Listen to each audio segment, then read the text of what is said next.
Next நேயர்களுக்கு என்னோட அன்பான வணக்கங்கள். இன்னைக்கு நம்ம சனி பயிற்சி குறித்து தான் பார்க்க போறோம். அதை நம்ம கூட ஷேர் பண்ணிக்கிறதுக்காக சித்தர் வாக்கு ஜோதிடர் பாலசித்தர் பாலஜனா அவர்கள் இணைஞ்சிருக்காங்க. வாங்க நிகழ்ச்சிக்குள்ள போகலாம். வணக்கம் சார். வணக்கம்மா. எப்படி சார் இருக்கீங்க? நல்லா இருக்கு, சிறப்பா இருக்குமா. Okay sir. எல்லாரும் இந்த சனி பயிற்சின்னு பேசிட்டு இருக்காங்க. அந்த சனி பயிற்சினா என்ன சார்? இப்ப முதல்ல பிரம்ம பிரபஞ்சத்தில் பிரம்மனால் உருவாக்கப்பட்ட ஒரு சக்தி தான் பிரம்ம ஜோதிடம் சாஸ்திரம். அப்படி பிரம்மனால் உருவாக்கப்பட்ட ஜோதிட சாஸ்திரத்தை சித்தர்களும் முனிவர்களும் உருவாக்கிய வாக்கிய பஞ்சாங்க முறைப்படி, ரிஷிகளின் வாக்கிய பஞ்சாங்க முறைப்படி இந்த பெயர்ச்சி அப்படின்றது ரொம்ப முக்கியத்துவம் வாய்ந்தது.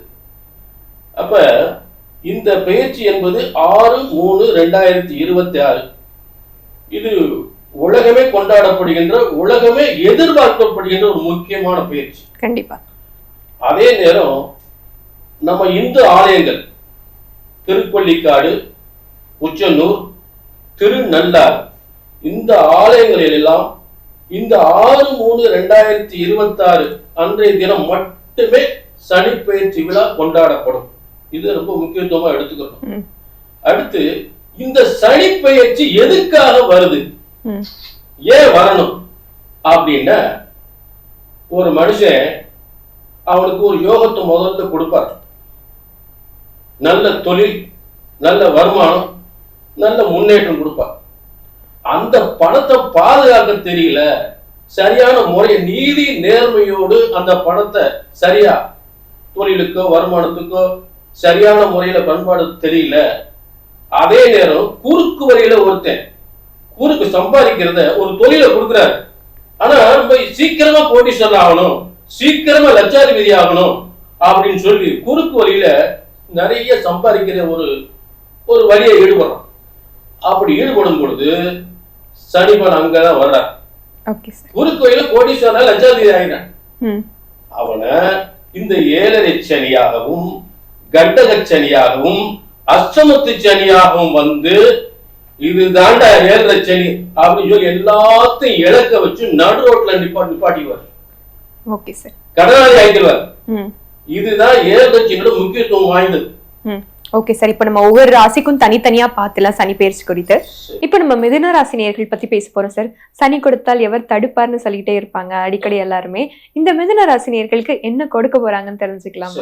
இப்ப மிதுன ராசியை பொறுத்தளவு அவர் உங்களுக்கு 9, 10 அதாவது 9ஆம் 10ஆம் இடத்துக்குரியவர் 11ஆம் இடத்துக்குரியவர் தான் சனி பகவான். இப்ப அவர் 10ஆம் இடத்துக்கு போறார். அப்ப அவருக்கு 8, 9க்குரியவர் 10ஆம் இடத்துக்கு வர்றார். மிதுனத்துக்கு 8ஆம் அதிபதியும் 9ஆம் அதிபதியும் எங்க 10ஆம் இடத்துக்கு வர்றார். தர்ம கர்மாதிபதியோ 9ஆம் அதிபதி 10ஆம் இடத்துல இருந்தா நல்ல பதவி, நல்ல பொறுப்பு, நல்ல அதாவது புதிய பொறுப்பு, புதிய தலைமை பொறுப்பு, புதிய அதிகாரி, ஒரு IAS, ஒரு IPS, இந்த மாதிரி ஒரு பெரிய பதவி, அரசாங்க அரசியல்ல மிகப்பெரிய பதவி, அரசாங்கத்துல மிகப்பெரிய பதவி, இது எல்லாமே பேர், புகழ், பதவி, அந்தஸ்து, கௌரவம் எல்லாமே இந்த 10ஆம் இடத்து சனியால் கண்டிப்பா கிடைக்கும். அதுல துளி கூட மாற்றமே கிடையாது. ஒரு மனிதனுடைய வளர்ச்சி மிகப்பெரிய வளர்ச்சி. அந்த வளர்ச்சி என்பது இந்த 10ஆம் இடத்து சனியால். ஏன்னா குரு வீட்டில் இருக்கிறதுனால மதிப்பு, மரியாதை, கௌரவம் அனைத்துமே கண்டிப்பாக கிடைக்கும். அதுல எந்த வித மாற்றமே இல்லை.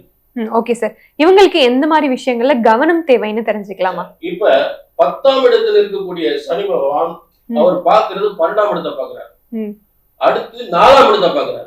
4ஆம் இடத்தை பார்த்து 12ஆம் இடத்தை பார்க்கும்போது சொத்து வரைய வந்துடும், ஆஸ்பத்திரி செலவு வந்துடும். அதாவது பதவி, பணம், புகழ் எல்லாத்தையும் கொடுக்கும் போது இந்த பணத்தை வச்சு ஒரு ஆட்டம் ஆடிடுவாங்க. அந்த ஆட்டம் ஆடுன உடனே கவனமா இருக்கணும். ஆடம்பர கார் வாங்கிடுவாங்க, 4ஆம் இடம் வாகனம், அப்ப ஆடம்பர வீடு, இதெல்லாம். அதாவது சனி பகவானுக்கு ஆடம்பரம் பிடிக்காது, எளிமையா இருக்கணும். அப்ப என்ன பண்றாரு, போட்டு வாகனத்தை விபத்தை ஏற்படுத்துவார். 4ஆம் இடம் வாகனம், 4ஆம் இடம் சொத்தை விற்க வேண்டிய சூழ்நிலை வந்துருவாரு. ஆனா சொத்து வித்தா திரும்ப வாங்கிடுவாங்க. ஒரு சொத்தை விற்க வேண்டிய சூழ்நிலை வந்துடும். 4ஆம் இடம் 12ஆம் இடத்தையும் பாக்குற, 4ஆம் இடத்தையும் பாக்குற. 12ஆம் இடம் வைத்திய செலவு, சொத்து விரயம், இதான் 12ஆம் இடத்தை பாக்குறது. ம். அப்ப 4ஆம் இடம் 12ஆம் இடம் சம்பந்தப்படும் பொழுது கண்டிப்பா இந்த பாதிப்பு ஏற்படவும் செய்யும். ம். அடுத்துதான் 7ஆம் இடம். ம். 7ஆம் இடம் கணவன் மனைவி. ம். கணவன் மனைவி வாழ்க்கையில பெரிய பிரச்சனை ஏற்படுத்தும். ம். ரொம்ப கவனமா இருக்கணும். ம். இந்த காலத்துல அதே இடத்துல 2ஆம் திருமணம். ம். 2ஆம் திருமணத்துக்கு வாய்ப்பு கொடுத்துரும். ஏன்னா அவர் வந்து 8 9ஆம் அதிபதி. ம். 8ஆம் அதிபதி மாங்கலிஸ்தானம். 9ஆம் அதிபதி வந்து 2ஆம் திருமணத்தை சொல்லக்கூடியது. ம். அப்ப 7ஆம் இடத்துக்கு சம்பந்தப்படும் பொழுது 10ஆம் அதிபதியா 10ஆம் இடத்துல சம்பந்தப்படும் பொழுது அது கர்மஸ்தானம் சொல்லக்கூடிய. கர்மம் என்னன்னா ஒண்ணு அழியுதுன்னு அர்த்தம். ம். கர்மம் என்றால் ஒண்ணு அழியுதுன்னு அர்த்தம்.